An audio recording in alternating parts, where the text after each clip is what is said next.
ඇයි මේ මිනිස්සු ලක්ෂ මිලියන් එකක් දීලා මේ ගන්නේ ඉස්සරහට නම්බරයක් මොකක්ද ඒකට හේතුව? මේ ක්‍රමවේදය පටන් අරගෙනම තියෙන නිසා රාජ්‍ය ආදායම් වැඩි කිරීම අරමුණු කරගෙන. එතකොට දැන් අපිට දැනට තියෙන ක්‍රමවේදය යටතේ අද යන රනින් නම්බර් එකේ ඉඳලා දැන් මේ මොහොතේ යන එකේ ඉඳලා වාහන අංක ලක්ෂයක් දක්වා ඉස්සරහට නම්බර් එකක් දෙන්න පුළුවන් 1 මිලියන් සීමාව.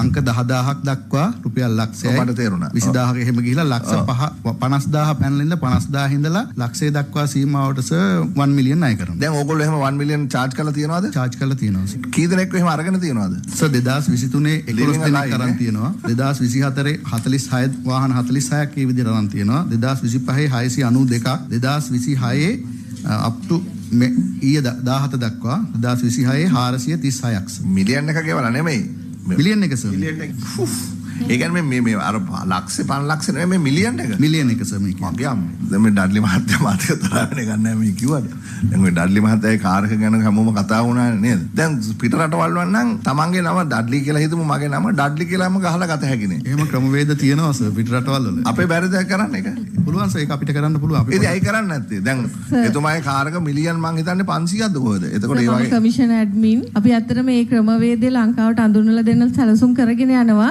එහෙනම් ඒ කියන්නේ තමන්ගේ නම ගහලා ලයිසන් ප්ලේට් එකක් ගන්න පුළුවන් තත්ත්වයට කවද වෙයිද ඒක ඒක සිස්ටම් එක කවදාද අපිට ඩෙවලොප් කරගන්න පුළුවන් වෙන්නේ ඒ මාස 6ක් වගේ ඇතුළත අපිට ඉතිරි ටික කරන්න